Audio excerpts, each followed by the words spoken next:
Hello everyone, good evening to all of you. आप सभी का स्वागत है आपका चैनल आज़ाद इंग्लिश वर्ल्ड में।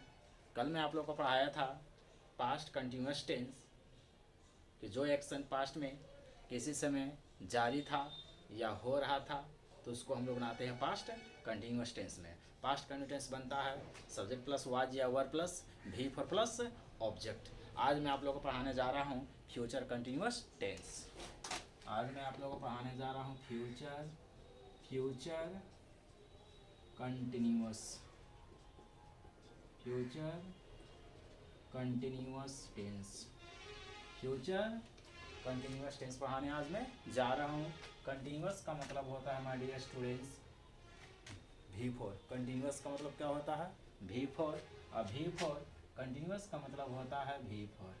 कंटिन्यूअस का मतलब क्या होता है V4। और V4 कभी भी अकेले नहीं आता है, कभी भी अकेले नहीं आता है। V4 जब भी आता है तो is, am, are, was, were, is, am, are, was, were plus V4। तो my dear students is, am, are हमारा क्या है प्रेजेंट है। इज, एम, आर हमारा क्या है प्रेजेंट है। और वाज, वर क्या है हमारा पास्ट है। वाज, वर क्या हमारा पास्ट है। वो हम पढ़ रहे हैं क्या फ्यूचर। क्या पढ़ रहे हैं फ्यूचर कंटिन्यूअस टेंस। तो इज, एम, आर तो हमारा प्रेजेंट है और वाज, वर क्या हमारा पास्ट है। तो फ्यूचर टेंस बनता है फ्यूचर बनता है सेल विल से। किससे बनता है my dear students future tense किससे बनता है सेल या विल से। सेल या विल अब प्लस सेल या विल से बनता है फ्यूचर टेंस। और V4 और कंटिन्यूअस का मतलब क्या होता है V4। और सेल विल क्या है हमारा मॉडल से। सेल विल हमारा क्या है हमारे स्टूडेंट्स मॉडल से। और हर मॉडल्स के बाद क्या आता वर्ब का बेस फॉर्म आता है। और ये जबकि क्या है V4। क्या है V4। तो सेल विल मॉडल से, मॉडल के बाद V4 नहीं आता है, मॉडल्स के बाद क्या आता है वर्ब का बेस फॉर्म। तो is, am, are, was, were का बेस फॉर्म क्या होता है। तो is, am, are, was, were का बेस फॉर्म क्या है माय स्टूडेंट्स बी है। क्या है बी। बी प्लस V4 यही स्ट्रक्चर होगा फ्यूचर कंटिन्यूअस टेंस का। सब्जेक्ट प्लस लास्ट में ऑब्जेक्ट। ओके तो my dear students future continuous tense का स्ट्रक्चर मैंने कैसे बनाया। तो मैं फ्यूचर कंटिन्यूअस का स्ट्रक्चर बनाया। कंटिन्यूअस का मतलब V4 और V4 कभी भी अकेले नहीं आता।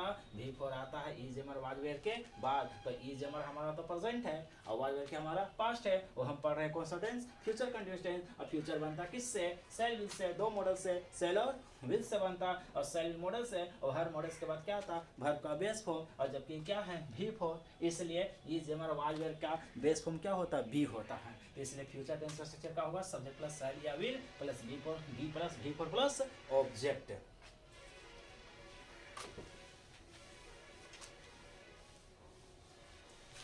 सो now my dear students future continuous tense का प्रयोग फ्यूचर के किस एक्शन के लिए किया जाता है। तो फ्यूचर कंटिन्यूअस टेंस का प्रयोग फ्यूचर का उस एक्शन के लिए किया जाता है जो एक्शन फ्यूचर में भविष्य में किसी समय क्या रहेगा जारी रहेगा। क्या रहेगा जारी रहेगा या होता हुआ रहेगा। तो जो एक्शन जो कार्य फ्यूचर में किसी समय हो रहा होगा या जारी रहेगा तो उसको बनाते हैं फ्यूचर कंटिन्यूअस टेंस में। एक्शन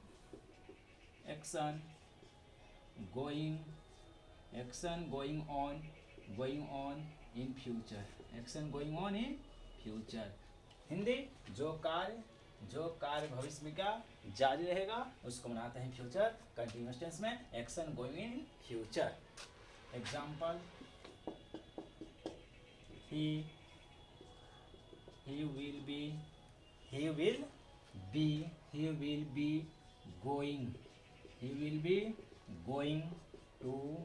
गोइंग टू पटना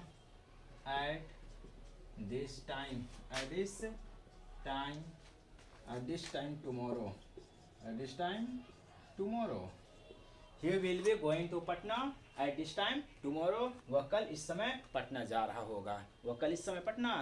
होगा। इसका मतलब कि जाने के एक्शन कल क्या रहेगा इस समय जारी रहेगा। तो जो कार्य फ्यूचर में किसी समय जारी रहेगा या हो रहा होगा उसको हम लोग बनाते हैं फ्यूचर कंटिन्यूअस टेंस में। एक स्ट्रक्चर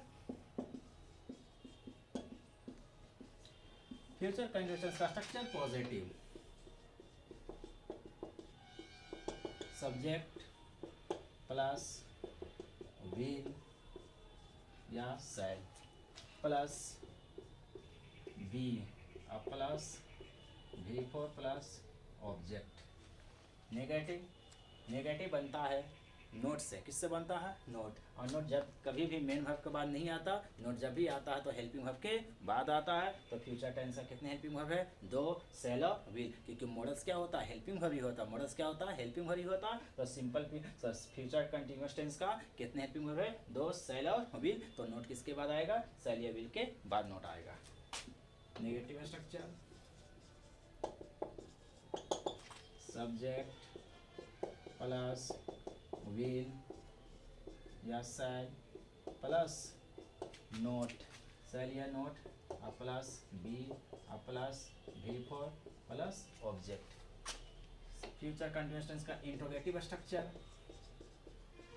इंट्रोगेटिव स्ट्रक्चर। तो इंट्रोगेटिव सेंटेंस बनता है हेल्पिंग वर्ब से। इंट्रोगेटिव सेंटेंस किससे शुरू होता है? Helping verb. जो हेल्पिंग वर्ब होता है ना वो सब्जेक्ट से पहले आ जाता। तो फ्यूचर कंडीशंस का हेल्पिंग वर्ब कौन है? शैल विल। तो शैल विल सब्जेक्ट से पहले आ जाएगा जब प्रश्न करेंगे तब। तो विल या shall plus subject plus be plus V4 plus object और लास्ट में क्वेश्चन मार्क। अगर हम प्रश्न करना चाहते हैं नेगेटिव में, अगर प्रश्न करना चाहते हैं नेगेटिव में तो नोट आता है सब्जेक्ट के बाद, नोट आता है सब्जेक्ट के बाद विल या shall plus subject plus note, note plus V4 plus object और लास्ट में क्वेश्चन मार्क। अगर हम नोट को लाना चाहते हैं सब्जेक्ट से पहले तो सब्जेक्ट से पहले फुल नोट नहीं आता। अगर सब्जेक्ट से पहले फुल नोट नहीं आता, सब्जेक्ट से पहले हेल्पिंग वर्ब प्लस नोट का शॉर्ट फॉर्म लिखा जाता है। तो विल नोट का शॉर्ट फॉर्म, विल नोट का शॉर्ट फॉर्म होता है ओंट। क्या होता है हमारी यस? ओंट। और शैल नोट का शॉर्ट फॉर्म शांत होता है। ये आपको हेल्प करेगा क्वेश्चन टैग बनाने में भी, क्योंकि सब्जेक्ट से पहले फुल नोट नहीं है तो सब्जेक्ट से पहले है ना शॉर्ट नोट आता है। हेल्पिंग वर्ब और शॉर्ट नोट का शॉर्ट नोट लिखा जाता है जिसको बोलते हैं कॉन्ट्रैक्टेड फॉर्म या शॉर्ट फॉर्म। तो विल नोट का शॉर्ट फॉर्म ओंट और शैल नोट का शॉर्ट फॉर्म शांत प्लस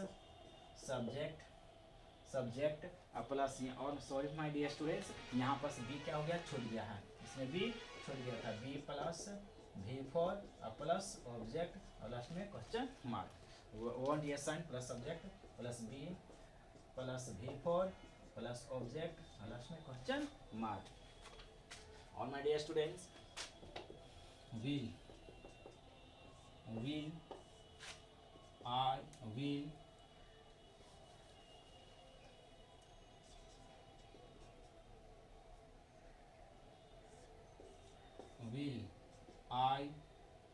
I और वी के छोड़कर, आई और वी के छोड़कर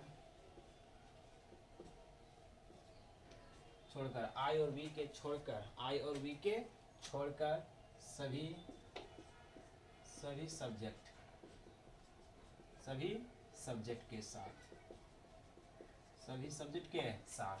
तो माय डियर स्टूडेंट, विल का प्रयोग आई और वी के छोड़कर, आई और वी के छोड़कर सभी सब्जेक्ट के साथ विल का प्रयोग किया जाता है। और शैल का प्रयोग करते हैं आई और वी के साथ।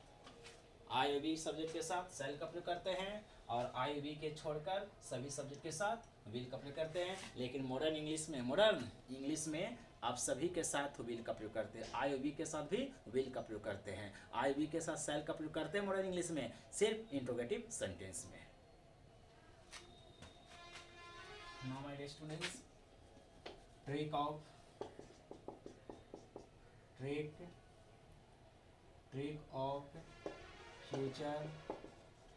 Future continuous tense. तो नाउ मैं आप लोग को बताने जा रहा हूँ फ्यूचर कंटिन्यूअस का ट्रिक यह है। फ्यूचर कंटिन्यूअस का ट्रिक यह है, विल या शैल प्लस बी, विल या शैल प्लस बी के बाद क्या चाहिए? V4 चाहिए, V4 चाहिए। Example,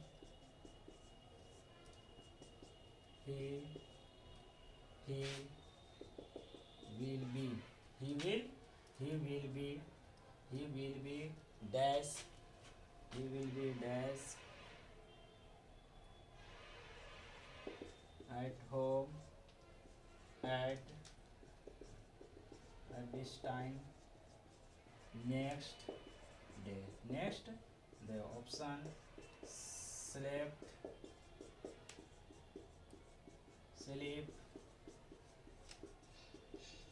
sleeping,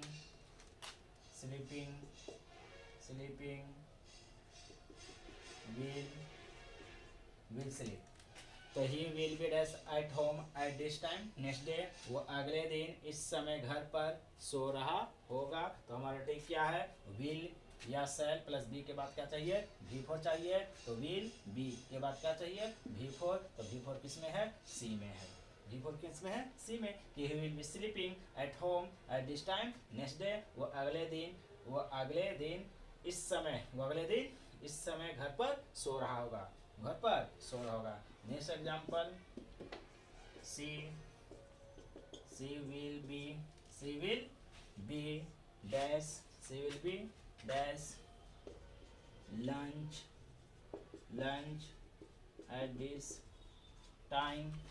lunch at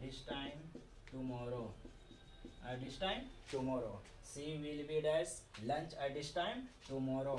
Option A take, B took, option C taking, option D will take. तो my dear students, she will be dash lunch at this time tomorrow, इसका option आप लोग comment में कर बताइएगा, आप लोग बताइए she will be dash lunch at this time tomorrow। तो आप लोग इसका आंसर कमेंट करके बताइएगा।